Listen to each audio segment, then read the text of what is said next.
여러분 안녕하십니까? 채널K 뉴스입니다. 법인세율을 현행 35%에서 20%로 낮추고 중산층 과세율을 35%로 낮추는 세제 개혁안이 공개됐습니다. 개인소득세 과세 구간이 축소돼 고소득자의 최고 세율이 줄어드는 등 최대 수준의 감세입니다. 27일 트럼프 대통령은 인디애나주에서 공화당 지도부와 마련한 감세 개혁안 발표를 위해 워싱턴을 떠나면서 기자들에게 법인세율을 20%로 인하하는 방안을 추진할 방침을 거듭 확인했습니다. 트럼프 대통령은 나는 항상 법인세율 20%를 내리기를 원해왔다고 말했습니다. 그간 법인세율을 15%까지 내리기를 바란다는 입장을 반복해온 트럼프 대통령은 20%는 내가 설정한 레드라인으로 달성 목표로 삼아왔다고 강조했습니다. 하지만 트럼프 대통령은 세제 개혁안이 부유층에 혜택을 줄 것이라는 지적에는 반박하며 감세안으로 부유층이 얻는 혜택은 대단히 적을 것이라고 해명했습니다. 이와 함께 중산층 과세율은 35%로 낮추도록 했으며 고소득 사업자들의 소득세율을 25%로 인하하는 방안도 그대로 견지한 것으로 전해졌습니다. 감세 계획안은 향후 10년간 5조 달러 이상의 세금을 삭감하는 대신 각종 세금 우대 조치로 발생한 손실의 절반 이상을 회수하는 것을 목표로 하고 있습니다.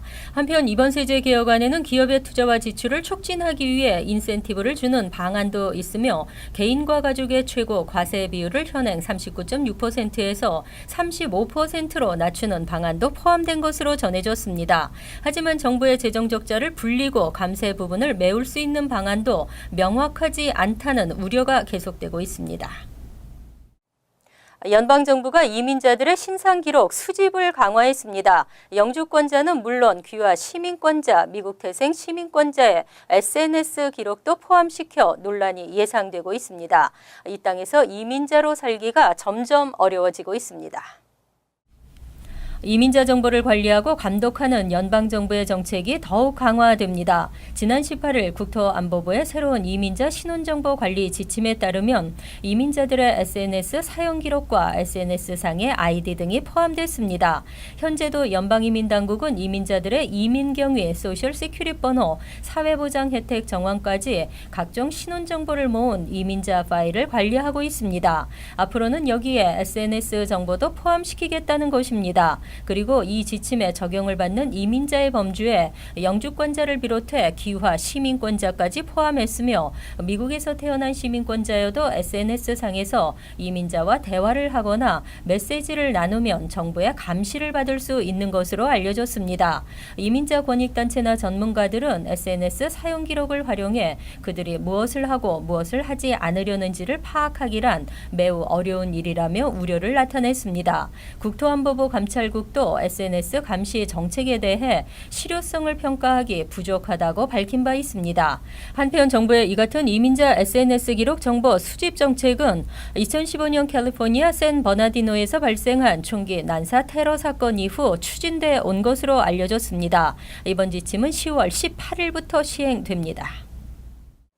미동부 한식세계추진위원회는 오늘 퀸즈 자메이카에서 한식급식 시범 행사를 개최했습니다. 한국 학생이 없고 흑인 학생들이 대부분이어서 한식이 낯선 지역이지만 교사와 학생 모두에게 큰 인기를 끌었습니다. 한식세계화 추진위는 오늘 퀸즈 자메이카에 위치한 MS8Q에서 한식 급식 시범 행사를 개최하고 불고기와 닭강정, 김치, 잡채, 순두부 등을 재학생 800여 명에게 제공하는 한식 급식 홍보 행사를 개최했습니다. 뉴욕 지역 한식 급식 행사는 지난해 JHS 189에 이어 이번이 두 번째입니다. 추진위는 한식 급식을 받은 교사와 학생들 반응은 매우 좋았으며 닭강정 등 일부 메뉴는 수량이 부족하기까지 했다고 밝혔습니다. 그 학생들 반응은 그냥 100%예요, 100%. 선생님뿐만 아니라 교장 선생님들까지 오셔가지고 다음에 다 도와달라고 한 번 더. 왜냐면 아시아나하고 흑인 사람들은 이렇게 사이 꼭 좋진 않잖아요. 네. 그런 와중에 한국 사람들이 와서 흑인 사람들을 위해서 이렇게 음식을 나눠준다는 것이 호응이 너무 좋은 거예요. 여기 교장 선생님뿐만 아니라 학 선생님들도 대개는 흑인들 다 있었지만은 네. 선생님들도 한 50명이서 다 드셨어요. 불고기, 잡채, 치킨 강정 그리고 순두부, 김치 이렇게 해서 들어갔죠. 특히 그 동네가 동네인 만큼 그 치킨이 다른 건 다 남았는데 치킨만 좀 모자랐어요. 추진위는 다음 행사는 25, 26학군에서 가질 계획이며 이와는 별도로 뉴저지 지역에서도 시범 행사를 계획하고 있습니다. 급식업체와 메뉴 개발도 마친 상태여서 빠른 시일 내에 정식 급식을 할 수 있을 것으로 본다고 밝혔습니다. 소아암 어린이들을 돕기 위한 합창제가 이번 주말 카네기 홀에서 열립니다. GWB 인터내셔널 파운데이션과 해큰색 병원 의료재단의 후원으로 열리는 세계 합창 대회는 정상급 합창단이 대거 참여해 기량을 뽐내게 됩니다. 120년 전통과 권위를 자랑하는 맨해튼 카네기 홀에서 소아암 투병 어린이들을 돕기 위한 세계 합창 대회가 열립니다. 비영리 단체 GWB 인터내셔널 파운데이션과 해큰색 병원 의료재단의 후원으로 열리는 세계 합창 대회는 오는 10월 1일 오후 7시 주 공연장인 카네기홀 알작스턴 오디토리움에서 열립니다. GWB 파운데이션의 황진호 대표는 인종과 계층을 뛰어넘어 작은 사랑을 실천할 수 있는 방법을 고민하다가 이번 합창 대회를 기획하게 되었다며 이번 합창 대회의 모든 수익이 소아암을 투병 중인 어린 아이들을 돕는 데 쓰여지게 되는 만큼 많은 분들이 공연장에 오셔서 음악 아래 소통하는 시간이 되길 바란다고 말했습니다. 오시는 분들한테는 즐거운 어떤 콘서트를 즐기는 계기가 되고 또한 그런 모임들 속에서 또 누군가를 도울 수 있는 그런 나눔의 어떤 실천이 될 수 있는 장이 될 수 있을 것 같아서 여러분들이 그런 관심과 그런 애정을 가지고 오시면 좋을 것 같고요. 이번 세계 합창 대회에는 서울 우먼싱어즈, 대덕 이노폴리스, 릴리 하모니, 수원 어머니 합창단, 대한민국 휠체어 합창단 등 한국에서 6팀이 참가하고 뉴저지 클래식 오카리나 앙상블, 효신교회 합창단, 주빌레이션 콰이어 등 미국 내에서도 많은 팀이 참여해 풍성한 무대를 선보일 예정입니다. 특히 흑인 가스펠 합창단인 주빌레이션은 그래미상을 6차례나 수상한 미국 내에서도 손꼽히는 합창단이기도 합니다. 더불어 차세대 피아니스트인 권다울 양과 소프라노 차승희 씨도 재능 기부의 형식으로 무대에 서게 됩니다. 이번 세계 합창 대회에서는 다양한 가곡과 찬송이 불려지며 공연 마지막에는 모든 팀이 참여한 대합창으로 대단원의 막을 내리게 됩니다. 채널K 뉴스 지한샘입니다. 이민 정책이 강화되면서 이민 비자뿐 아니라 비이민 비자의 거부율도 증가하고 있습니다. 대면 인터뷰 심사가 의무화되는가 하면 현장 실사 또한 강화됐는데요. 최근 2년간 주재원 비자 거부율도 치솟은 것으로 나타났습니다. 25일 USCIS가 공개한 L1B 비자 신청서 처리 현황 자료에 따르면 주재원 비자 신청자의 약 30%가 거부 판정을 받은 것으로 나타났습니다. USCIS에 따르면 2017-18년도 3, 4분기 I-129 신청은 4,061건이었으며 이 중 2,899건이 승인 판정을 받았고 나머지 1,162건은 거부됐습니다. 거부율은 28.6%였습니다. 거부율은 1, 4분기 21%, 2, 4분기에는 27.9%에 이어 3, 4분기 28.6%로 갈수록 높아지고 있습니다. 이는 2015년부터 연방 이민당국이 업체에 대한 현장 방문 실사를 강화해 오고 있기 때문입니다. 이에 따라 2015-16년도 13,814건 중 3,446건이 거부 판정을 받아 24.9%의 높은 거부율을 기록했습니다. 2016-17년도에도 13,409건 중 3,242건이 거부 판정을 받아 전년과 비슷한 24.2%의 거부율을 나타낸 바 있습니다. 이민당국은 주재원 비자가 H-1B 비자와 같이 비리나 사기가 만연해 있다고 판단, 주재원 비자를 신청한 외국계 업체들을 직접 방문해 현장에서 실제 운영 실태, 외국 본사와 미국 지사와의 관계, 직원 채용 실태 등에 대해 정밀 심사를 벌이고 있습니다. 거부 판정이 높아지고 있습니다. 민권센터가 드리머 5명을 선정해 각각 $1,100의 드리머 장학금을 지급합니다. 아시안 서류 미비 청소년들을 지원하기 위해서인데요. 다카수의 여부와는 상관없이 신청할 수 있습니다. 26일 민권센터는 드리머 활동그룹과 공동으로 드리머 5명에게 1인당 $1,100씩 드리머 장학금을 지급하기로 했습니다. 드리머 장학금은 학업은 물론 이민 관련 신청비를 보조하기 위한 것입니다. 뉴욕 일원에 거주하는 16세 이상 아시안 서류 미비 학생으로 사회정의 구현 활동이나 커뮤니티 서비스 봉사 경력 보유자, 현재 고등학교나 대학교에 재학 중인 학생들로 학업을 계속할 예정인 경우 신청할 수 있습니다. 다카수의 여부와는 상관이 없는 것으로 알려졌습니다. 신청서는 민권센터 웹사이트에서 내려받을 수 있으며 신청 마감은 2018년 1월 8일입니다. 존 박 민권센터 공동 디렉터는 소액이지만 드리머들이 미국에서 계속 이민 스토리를 써나갈 수 있도록 지원하게 돼 기쁘다고 밝혔습니다. 이번 장학기금은 민권센터 산하 드리머 활동 그룹이 주축이 돼 모금한 소액 후원금으로 마련됐습니다. 민권센터는 다카 페이지에 맞서 워싱턴 백악관과 맨해튼 트럼프 인터내셔널 호텔 등에서 시위를 주도했으며 반이민 정책에 맞서서도 커뮤니티가 힘을 모아 공동 대응할 수 있는 방안들을 모색하고 있습니다. 퀸즈, 맨해튼, 브루클린 등지에서 총 13곳의 서민 아파트가 신청 접수를 받습니다. 신청 기간은 11월 말까지지만 아파트에 따라 마감일이 임박한 곳도 있습니다. 웹사이트를 참고하시고 서두르시기 바랍니다. 오는 11월 30일까지 뉴욕시 퀸즈 등 총 13곳의 서민 아파트가 입주 신청을 받습니다. 50%는 지역 주민에게 분양 우선 혜택이 주어집니다. 우선 브롱스 810 리버 애비뉴에 위치한 신축 건물은 서민용 133가구의 입주 신청을 오는 29일까지 진행합니다. 지역 중간소득의 40% 이하에 해당되는 가구는 스튜디오와 1에서 3베드룸을 포함 모두 22가구이며 1베드룸의 월 렌트는 $589입니다. 이외 브롱스에서는 엑셀시어 건물과 크로스로드 플라자에서 각각 42가구와 163가구의 입주 분양을 진행합니다. 퀸즈에서는 자메이카에 신축되는 아처 메딕이 서민용 88가구의 입주 신청을 오는 10월 16일까지 받습니다. 또 다른 신축 건물 3365 3애비뉴에 있는 서민용 22가구의 입주 신청 마감은 10월 31일입니다. 맨해튼은 비버 57 웨스트가 32가구를 10월 11일까지, 엑스텔이 90가구 입주 신청을 10월 23일까지 진행합니다. 브루클린에서는 33 본드 스트리트 건물에서 108가구를, 237 더 필드 스트릿은 22가구에 대한 입주 신청을 받습니다. 이외 재건축 아파트에서 47가구를 서민용으로 분양하며 스톤하우스와 오션힐도 각각 64가구와 107가구 입주 신청을 받습니다. 주택가격 상승이 북서부 지역에서는 정점을 찍으면서 집값 상승세는 서부 지역으로 움직이고 있습니다. 하지만 주택가격 상승이 판매량을 견인하지는 못했습니다.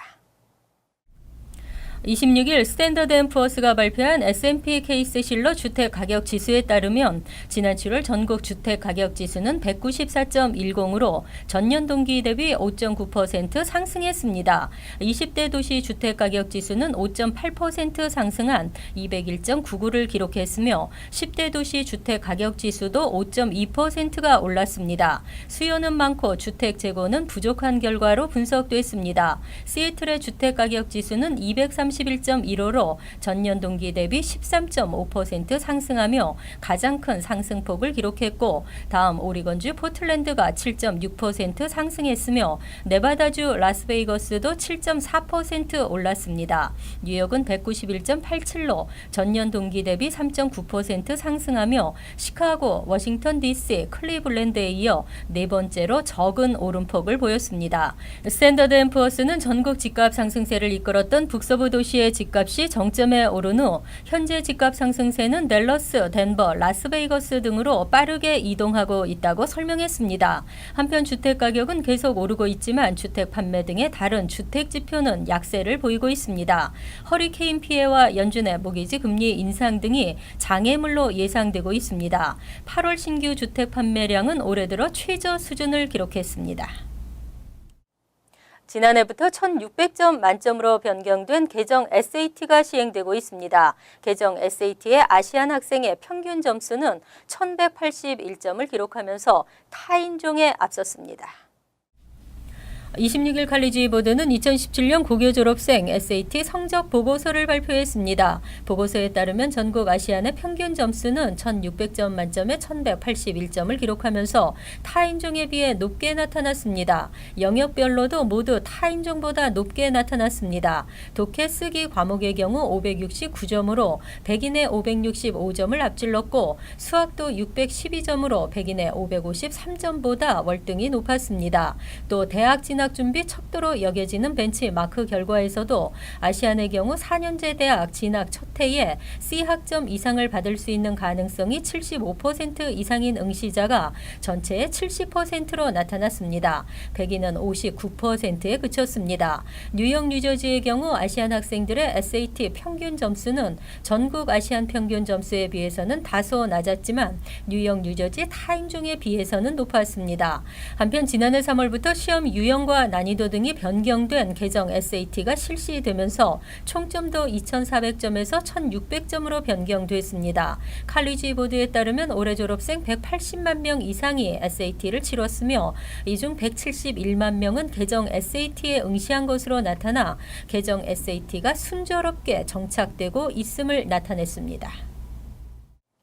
이어서 LA 지역 한인사회 소식입니다. 오는 2018년에 LA시 공무원의 절반이 은퇴할 것으로 전망되면서 당국이 대책 마련에 나섰습니다.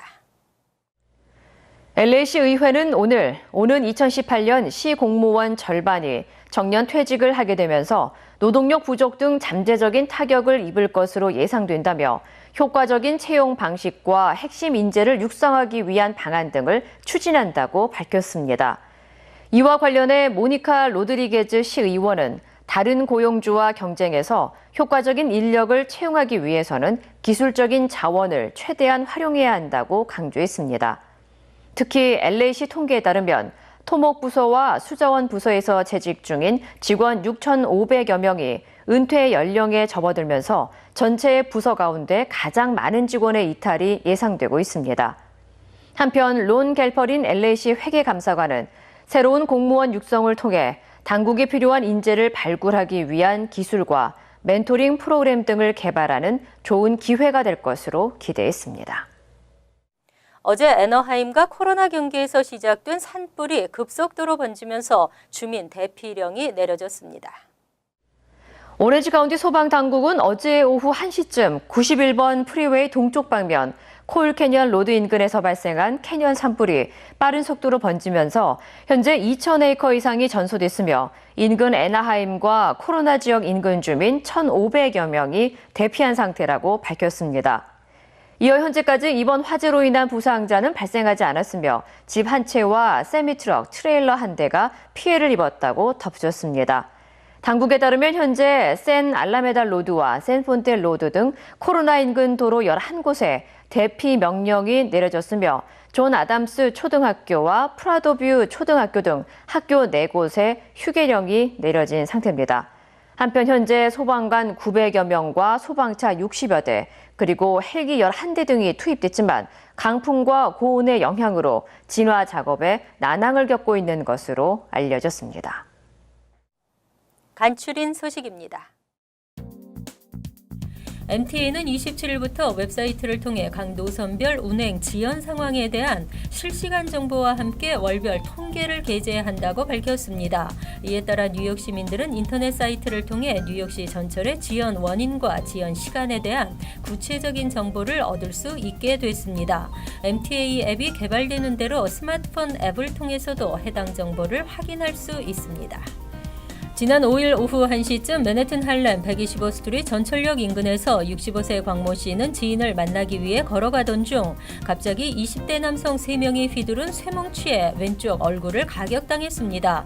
쓰러진 곽 씨는 인근 병원으로 후송됐으나 눈밑이 찢어지고 치아가 부러졌습니다. 지인은 용의자들이 곽 씨의 가방을 노리고 범행을 저지른 것 같다고 말했습니다. 뉴욕시장실 산하 이민서비스국은 한 달에 한 번 퀸즈 보로청을 방문해 이민정보와 상담 서비스를 실시합니다. 첫 서비스는 오는 29일 실시되고 앞으로는 매달 마지막 주 금요일 서비스가 제공됩니다.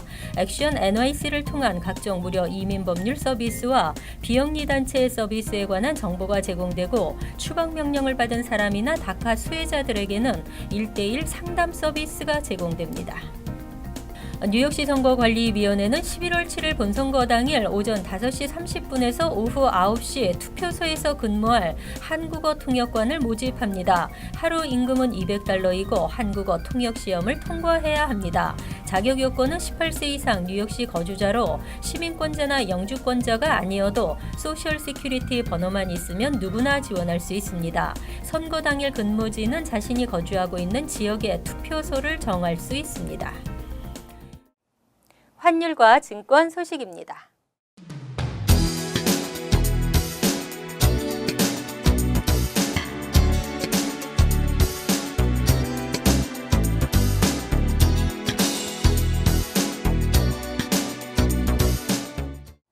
이어서 날씨입니다.